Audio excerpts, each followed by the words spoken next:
Welcome to the Collab podcast series, brought to you by Cresco, a law firm with an exclusive focus on entrepreneurship. In this podcast, we take you behind the scenes with some of today's most driven entrepreneurs, industry leaders, and innovators. We hope these conversations will not only inform but also inspire you on your own journey in business. Let's dive into today's episode. Hi Maxim, welcome to Collab. Let's get started. I'm David Tessers, I'm the founding partner of Cresco, and I'm specialized in venture capital, M&A, and any type of complex B2B transaction. Today I'm excited to sit together with you, Maxim Sergeant, and I can only typify you as a serial entrepreneur. So that's a good segue to the first question. I mean, who are you? What makes you tick? And as entrepreneur and with any other activities you may develop and enjoy. Hi, David. First of all, thanks for inviting me. I'm very happy to be here in your beautiful offices. What makes me tick as an entrepreneur? I get happy when I can have, maybe it sounds really lame, but when I can have a huge impact on the things I do.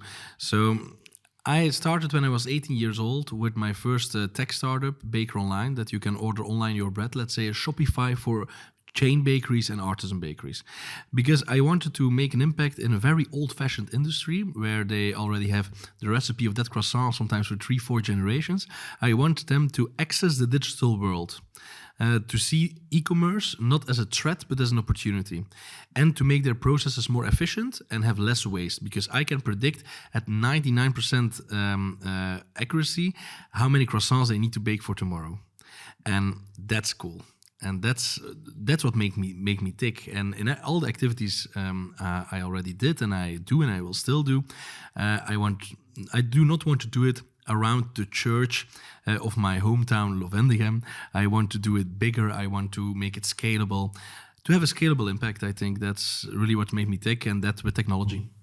And next to Baker Online, you do several other things. And can I say that there's a common thread that it's related to food and beverages in general?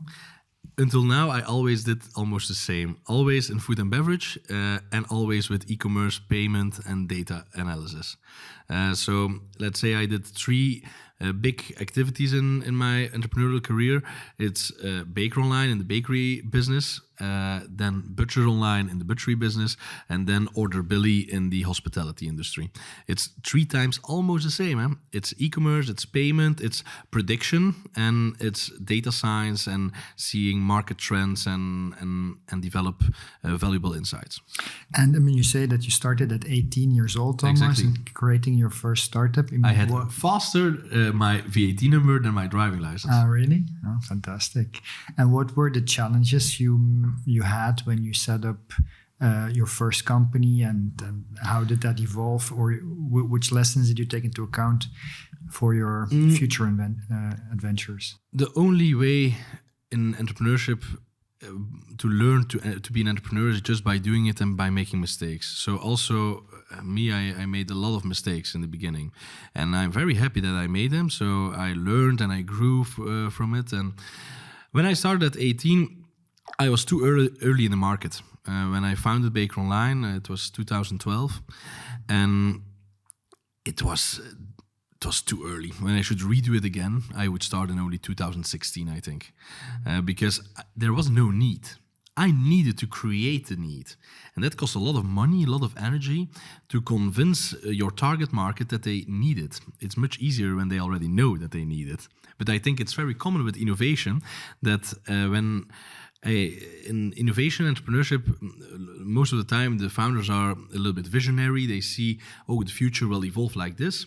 They create a certain solution, and they need to convince their target market that they will need it, but they do not know it themselves yet. And that I really underestimated in the beginning.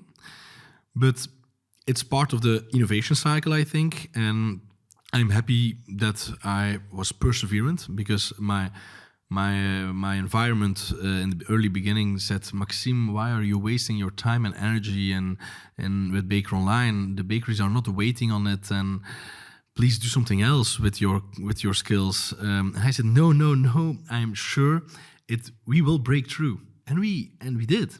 And that's, I think, being perseverant and never let you stop. You will always have haters because they don't believe in it. But that's why what a good entrepreneur can makes a difference. He keeps going even when nobody believes in it. You keep going. I think that's a big difference. Yeah, I mean, we work daily with entrepreneurs of all stripes, young people, older people, and I would typify them all as special. I mean, what motivates them? I've rarely come across an entrepreneur from whom money is the main motivator, and it is really, to create something new and different. Exactly. And if you make it successful, then money is a side effect. Yeah, it's a side effect. Yeah. It's a very welcome side effect. We don't need to say that it has zero impact on an entrepreneur's life.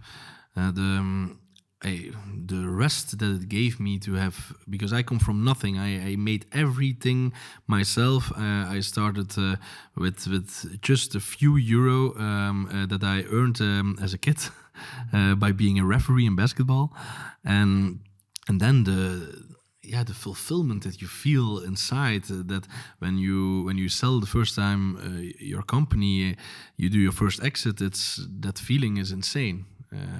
I cannot describe this better, but it's just a side effect, because the real reason that I think it felt so good to exit the first time your company is because there is an external party who really values what you did, and you have a proof that you created a huge added value.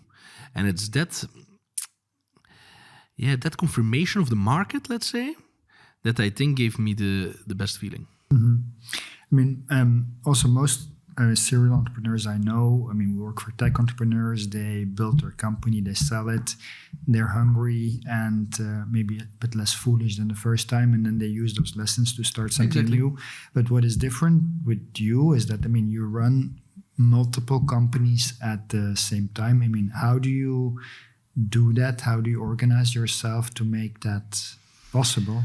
I learned that focus is not my biggest strength. So I fight already since the start of my entrepreneurial journey. I fight with focus because I'm not good in keeping my focus on only one thing.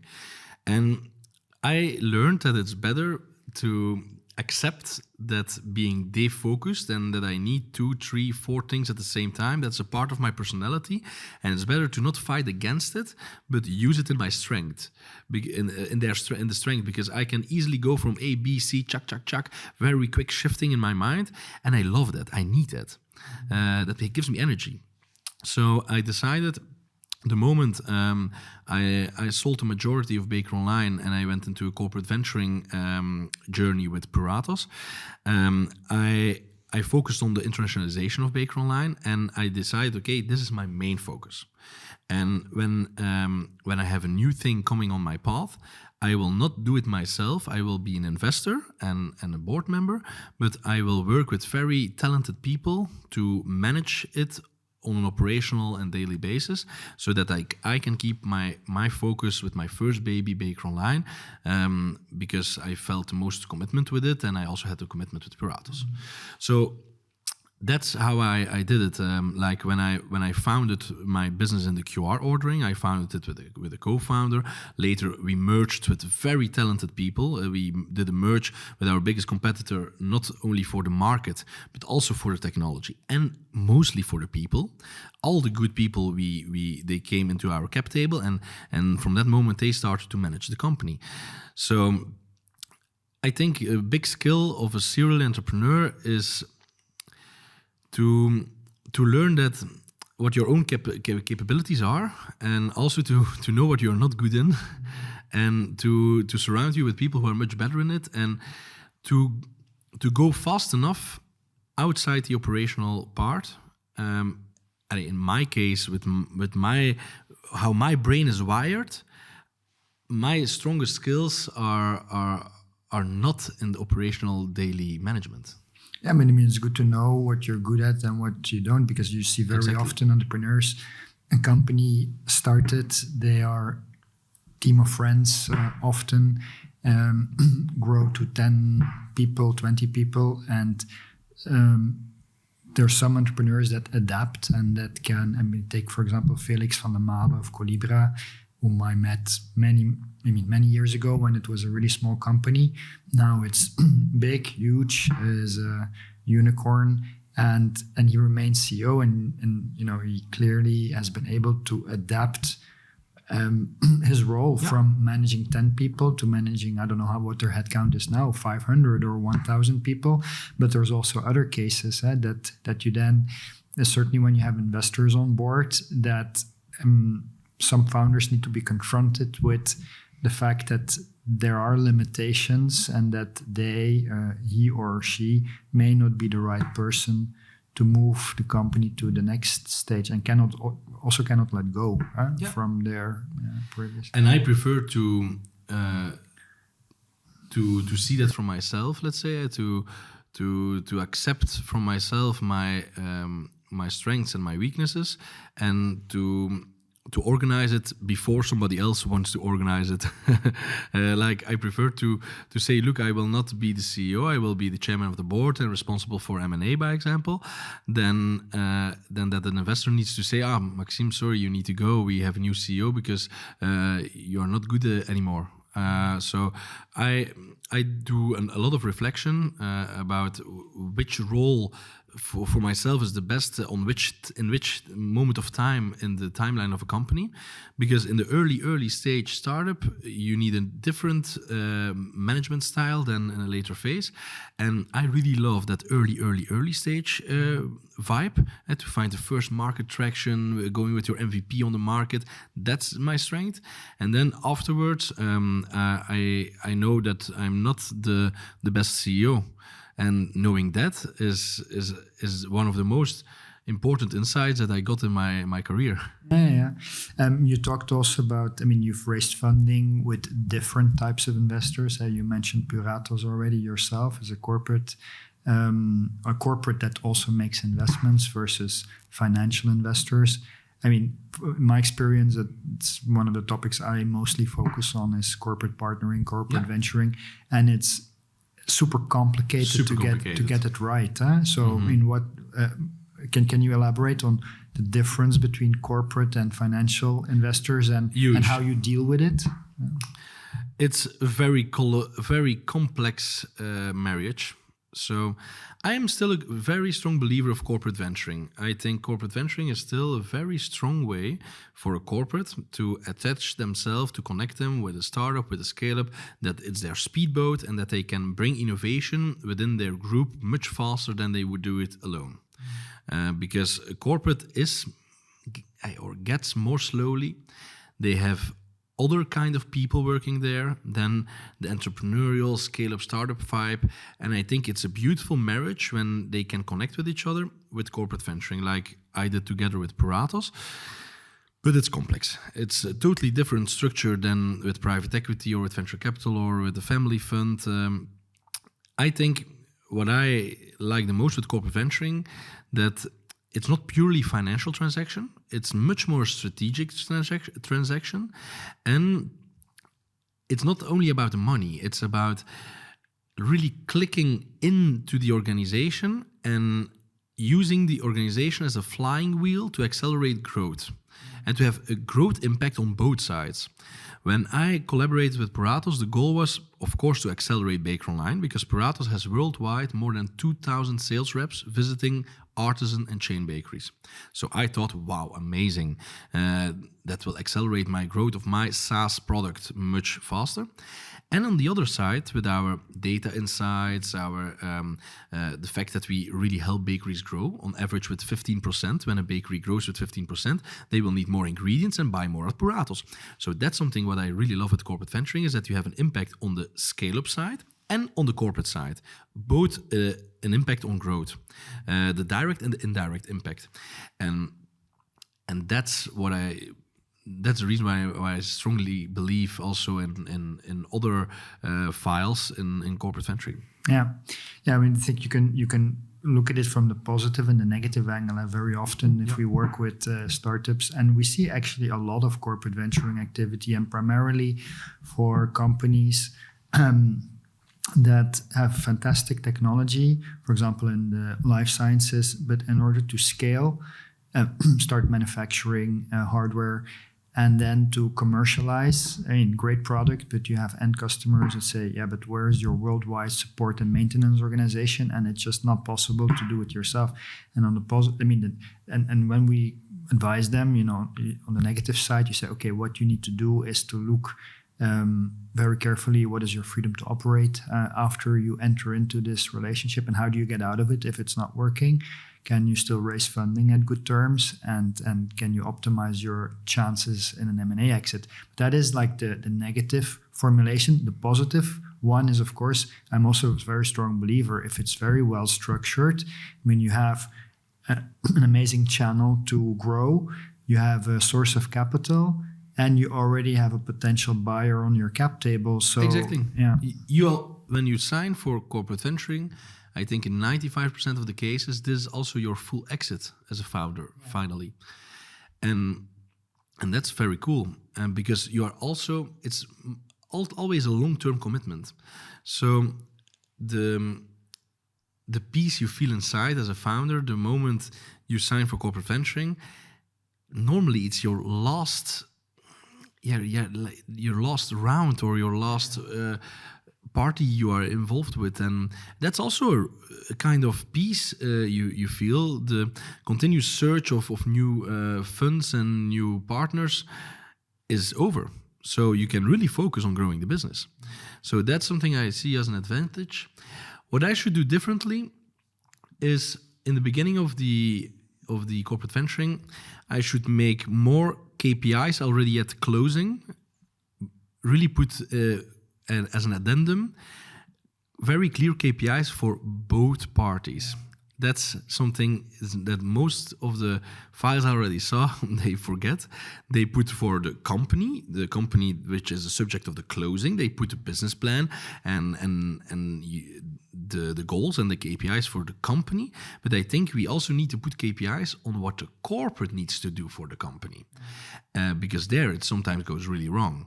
Like a certain commitment, okay, we commit to deliver that amount of leads per month per sales rep, and we commit that we aim a conversion rate of, by example, 30%, something like that.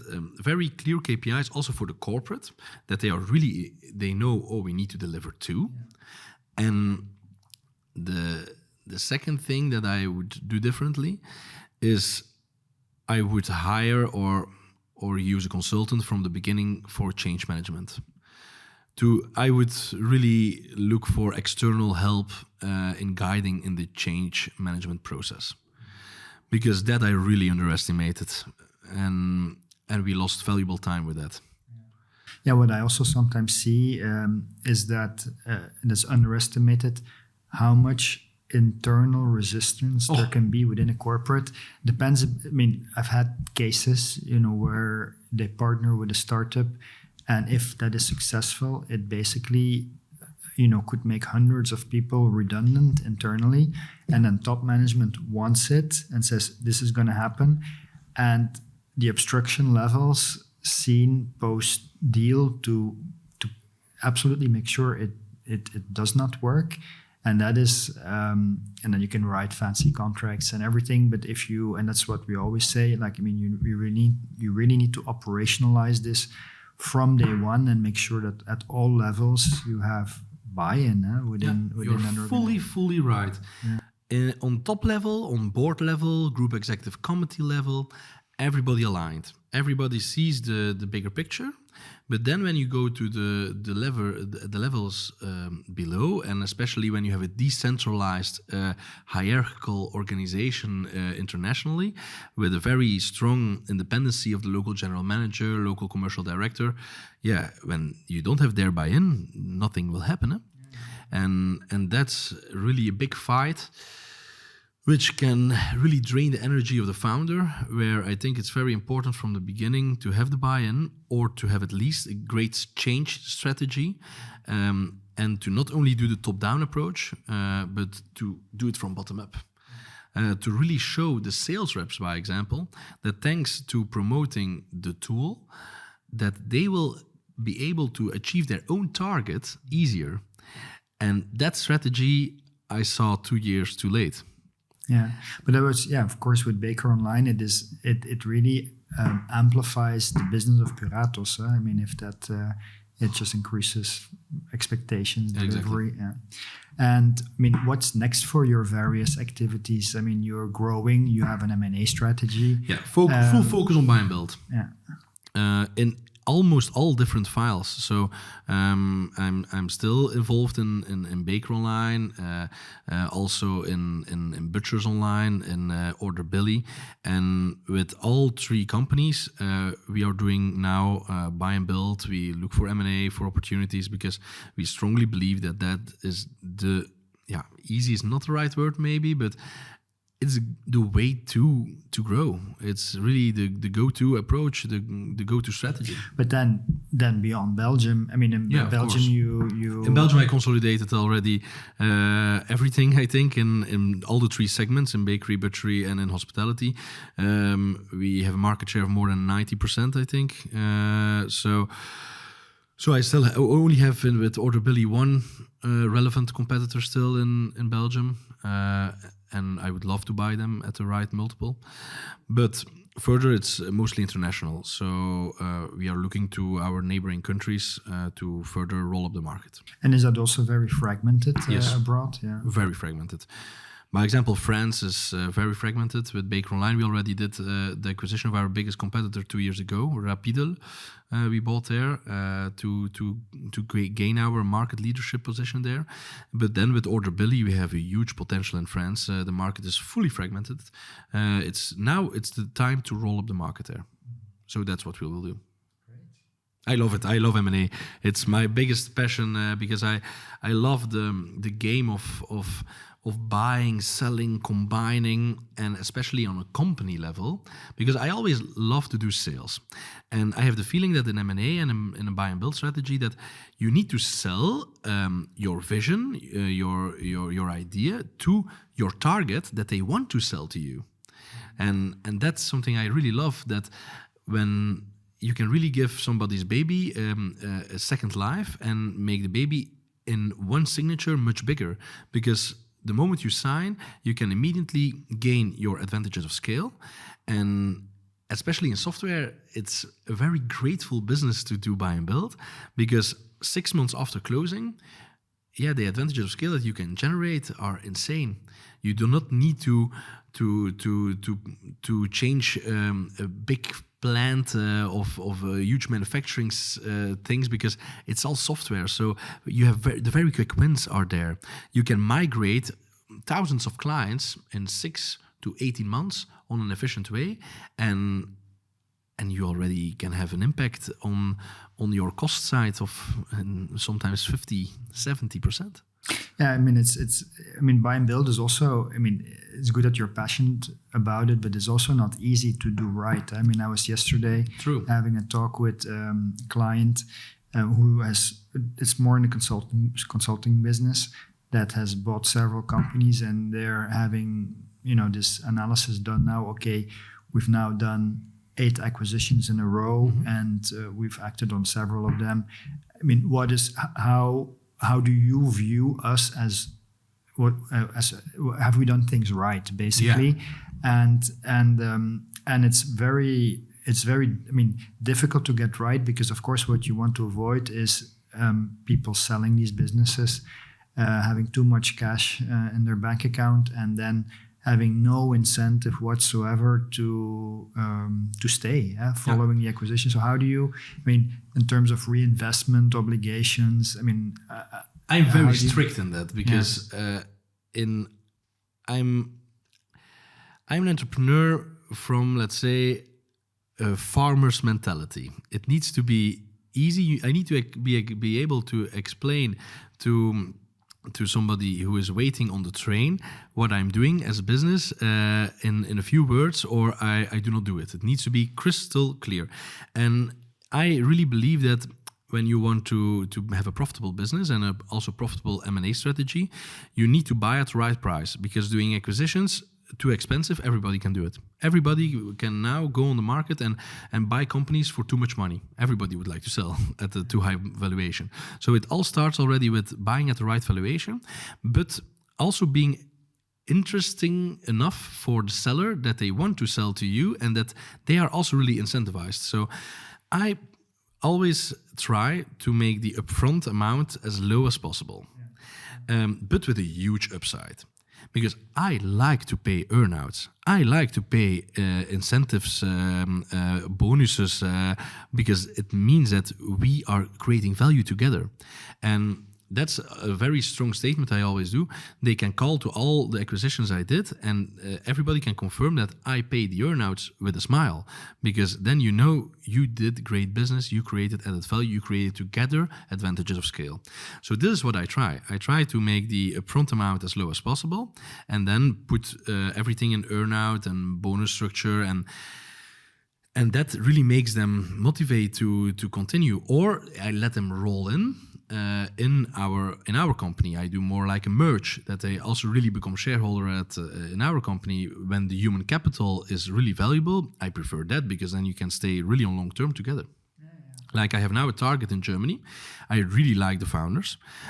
So there I would prefer to do more a merge kind of deal, or 50-50.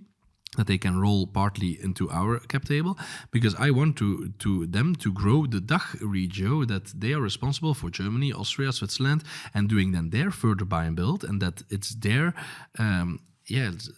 territory, because I think we will be much stronger with them for that region in the world. So that's a little bit how I look to that, but it's a thin line, because when you put the money up front too low and it's not motivating, but it's not enough cash up front and they don't want to sell, you are also stuck. So it's trying to find that balance. I mean, the good about the reinvestment part is, of course, that they have an interest in working hard to make sure that ultimately when you exit the whole buy and build story, that they realize maximum value. Yeah, and there needs to be a big enough difference. Let's say that a certain company is worth 5 million, but when they stay and they work 2-3 years and really we can all implement it like we expected, then they need to be able to earn 7.5, 8, 9, 10 million. So it needs to be more incentivizing with the time. And I think then when you really believe in the case, it's better to take less money up front and go for the long run. Yeah, I think when we structure transactions, that by making these things clear upfront, for example, we're not proponents of the love letter type of you're great and we're great and we'll see later how we arrange things. And I think it's very useful that if you everything you said, if you really, and you're the type to do so, you put it on the table from day one, and by the reactions of the people, you can already, my view is you can judge how likely it is to become a success. And I see that in many business type of transactions, that the parties who are focused on, I get maybe less upfront, can be any type of transaction, but the payout, if we do well, or the reward is so much bigger, and I take the risk of focusing on that versus what we call, belts and suspenders. So people, for example, coming from big corporates, they come to your organization and they want the same as they have there, plus the entire upside that an early stage startup would give. For me, it's a major red flag. Yeah, for me too. Very often I see 6 months later or 12 months later, the person having already left of course, the company, and having cost a lot of money. Cash-wise, but also from an opportunity cost perspective, because you've lost valuable time. Yeah, exactly. And what I that's also the reason why I really like always to work with you guys, is that in complex transactions, like with the partly rollover in the shares of the buying company and stuff like that, you have the legal side, but you also have the commercial and the strategy side, and that combination is gold. To really have somebody where you can brainstorm about, okay, will this work? Is this incentivizing enough? Is there like a risk that there are other that certain clauses in the contracts create like a mismatch in what the final result needs to be, that there are opposite goals between the shareholders, and it's very important that kind of things are not in the contracts, so that you never have a situation like that, and that everything is incentivizing in the same direction, and it can be all legally written correctly, but when strategically wise it's not formulated in the right way, then you're still stuck with all these documents. And that's something that I think is the most important in a good collaboration with advisors, is that you have the combination of the legal knowledge and the commercial strategy. Ultimately, the law, and that took me, for example, a long time to really see while working, is like what a good business lawyer does in essence, I think, is he looks at human and economic relations and objectives and uses that as a framework, and then apply the law, contracting or whatever, as a means to structure a business relationship. And that requires knowledge, of course, of various economic triggers. And you can have a super detailed contract that does not do what it have to do, because it is just not based on the right principles. And that's what we also try to teach the young people here, is that you take a helicopter view and look at the business relationship at hand and see, where you can, and make sure that the incentives and disincentives or penalties, we don't like to work with penalties. I think also with incentives works better if it's a positive motivator than something, I give you something rather than I take something away from you. And if those are correct, then you write a contract to reflect that. But if And that's why we also ask, people like, okay, what is your real objective here? What you try to accomplish? And say it and explain it to the other side or sides of the table. And by the reaction that you get, you learn a lot from... For me, a lawyer is 70% a strategic advisor and only 30% my legal advisor. It's the legal part is only one thing.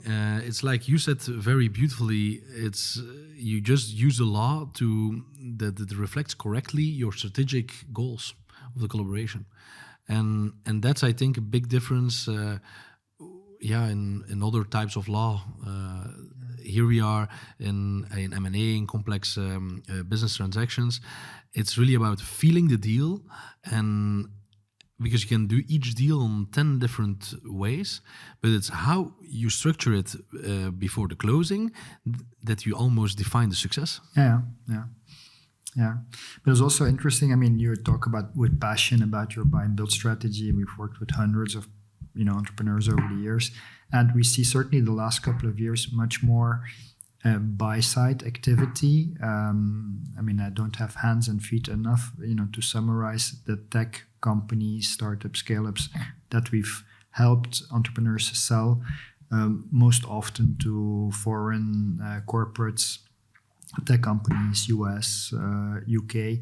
And sometimes it's a shame because it feels too early, and it has an impact on the ecosystem. Now, the good thing about it, of course, is that these people they cash sell, come back in the ecosystem. And you see, for example, this whole Ghent crowd, and people reinvest. Exactly. People don't sit still. Nobody just wants to manage a pile of money. They want to manage businesses and create businesses, and they start something new. But at the same time, a sale of a business, it has a major impact also on decision-making centers. And if you look at it at the macro, even geopolitical level, we need we need big companies. I mean, That's true. we need entrepreneurs who, and for example, Felix van der Malen. I remember once I saw him on a panel years ago, I think 10 years ago or so, and they asked 4 guys. There were 4 guys in a row, and it's like, well, I mean, what is your ambition? What do you want to create with your company? First one said, I want to be a unicorn. And then Felix was the last in the row, and they asked him, what do you want to be? I said, I want to be category leader. And like and the whole room was like, oh, well, what an original answer. But that is, I want to be the best one, and I want to conquer this market, and I do not want to be a target. I mean, I want to be the best, and if that requires me purchasing other companies, that's what I will do. And can you elaborate? What is your view on? I fully agree with you. From a geopolitical point of view, it's very important that we keep within control much longer the companies. But there we have opposite. Like the founder has not the same incentive than, let's say, the geopolitical society. Like from a geopolitical point of view, it's better to keep it in our hands and to not sell it to US or Asian big companies. But of course, as a founder, when you get an amazing multiple for the very hard work you did, and sometimes I think... No, I mean, it's correct. And you certainly see the serial entrepreneurs that have once sold. The nice thing is that the second time around, I mean, of course, they learn their lessons and say, okay, in order not to dilute too fast, I will first invest more of my own funding in the business, and then grow it by making, optimal use of funding, and at the same time use your own equity as currency, and it's what you do as well in your buy and build strategy. And I mean, you also have the tension between, of course, the founder who may want to continue or not, and investors who may want to continue or need to exit. And one of the issues you have, is the public markets in Europe, and instead of selling through a trade sale, going public, and using then your equity as a liquid currency to buy companies and raise funding. I mean, it would go a long way to keeping control. It would be much better when also here with our Bell 20, by example, here in Belgium. It's not the best stock market of the world. It needs to be more alive, and when that would be an option, I think for the founders, it's much more interesting because you can make your money liquid one day, and you are not selling it to a Chinese company, by example. So I think there is still a future to make the stock markets in Western Europe more interesting. Yeah, and I think also the protectionist side of it. For example, what for me was a big eye opener was when we had the COVID crisis, and when you had these delivery problems for medical supplies, etc., that I was really shocked as a citizen to see how many essential things have been outsourced outside of Europe. Crazy. And that if you have a country with bad intentions who would say, well, you complain too much about X, Y, Z, I'm just not going to deliver essential, and I find it terrible. And there, you would hope the reaction is, and then sometimes people say, yeah, but your trade barriers, protectionism, etc., that's not good in the long term. Okay, but at the same time, everyone else does it. You have public money that is being used to subsidize and create, local champions that through unfair competition make you just not interesting anymore for end customers. And then once they have competed you out of the market in an unfair manner, and then they behave like monopolists. So I mean, at least what I see is that Europe and also the US, I mean, they're getting more protectionist, and I think it's unavoidable. I think that's the role also the government needs to play. When there are certain more unethical economical wars, then the government needs to use protectionism to protect the market. Yeah, and I mean also as a citizen, for example, certain things like, look, if you only do it for just in time deliveries and maximize your profit, I mean there's more than maximizing profit, right? And me as a citizen, I would be willing to pay more for certain goods if I know that it's produced here. Of course. And that if there ever would be such a type of crisis again, that we can function in an autonomous manner. Yeah, I fully agree with you. Yeah. I mean, looking back on your career as a whole, I mean, you're still very young, of course. I mean, what lessons have you learned, and what's next? I mean, you elaborated a bit, but what makes you what?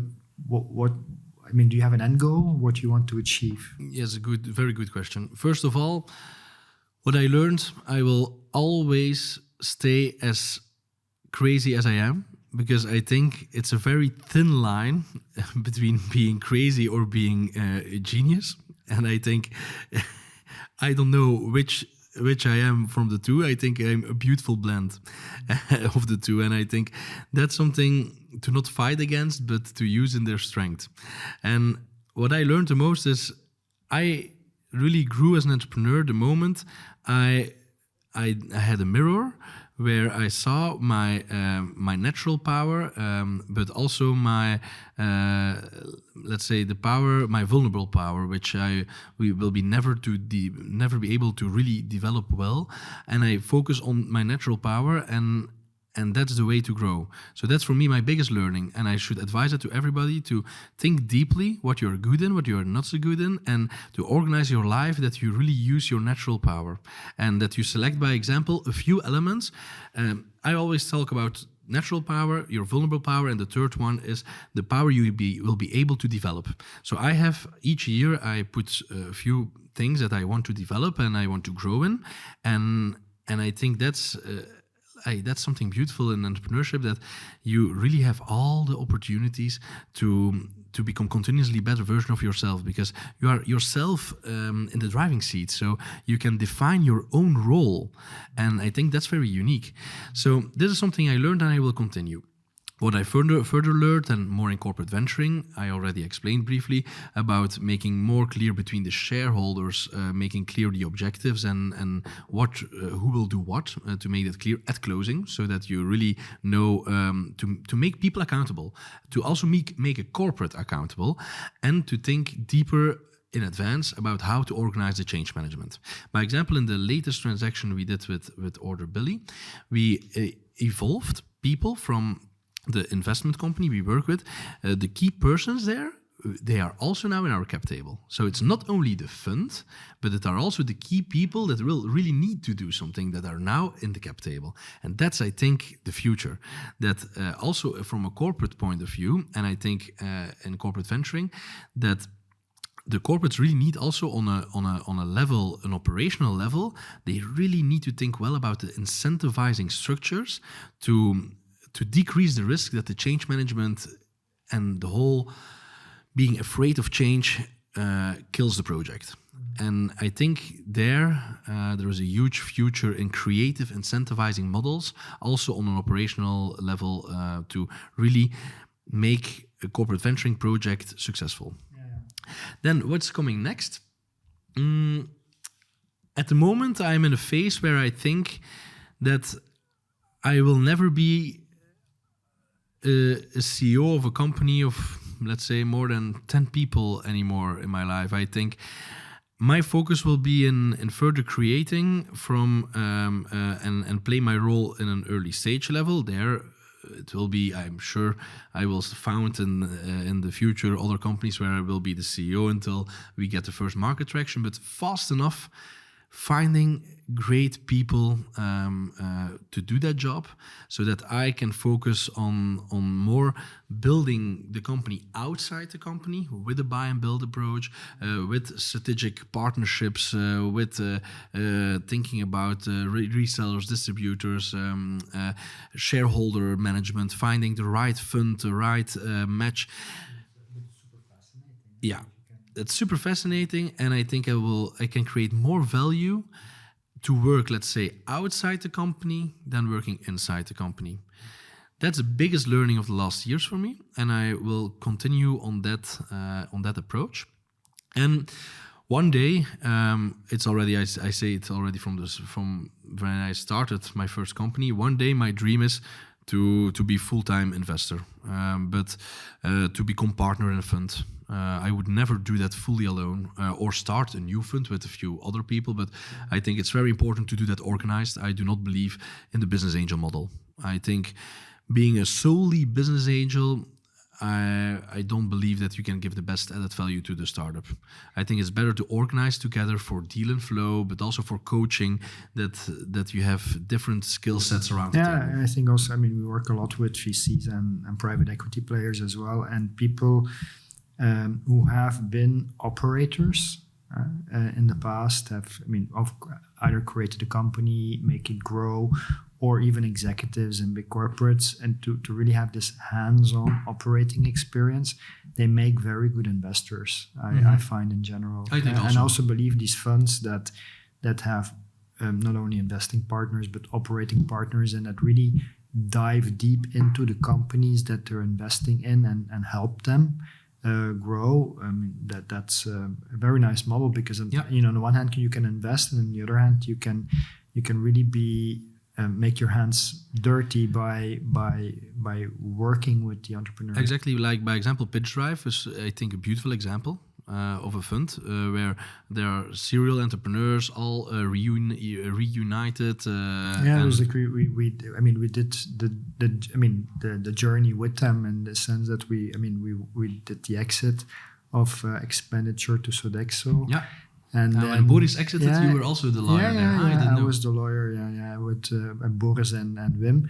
And then they started Pitch Drive, and also with the first focus more on business angel investing and matching. But on a serious, organized way. Yeah, but they pivoted as well. Where originally it was more of an ad hoc type model, to evolve to, we need to have a permanent pool of capital available, and then hence fund 1, 2, and 3 that were created. And so, so I strongly believe in that model. So one day, I think, now my focus for the coming years is on the companies that I have right now. I want to succeed a great buy and build M&A strategy, and then the moment these are sold, then I think I will go more into becoming a partner in a fund. But I would still doubt about that partner in a fund strategy, or more the strategy of having your like the Ideal Lab style, where you very early stage, you have ideas, you match with the right people. So they're more like a venture studio with an associated fund. I believe in both, and maybe one day I will become partner at both, or I will create with some other. You create a venture studio and you create a fund. Because both strategies are really appealing and match with my vision and my creativity. So time will tell. Okay, well, thank you very much, Maxim, for your very ambitious journey until now, and what you have in store for us for the future. It's always a pleasure to hear an entrepreneur talk enthusiastically about his dreams and future. So many thanks, and for being the first person on the podcast. Perfect. Thanks for having me. It's really an honor to, let's say, be the first one in your podcast. So thanks a lot for the great conversation, and thanks for all the great collaborations we already had. And let's cheer on many new files coming in the coming years. Okay, great. Thank you. Thank you. Bye-bye. Bye.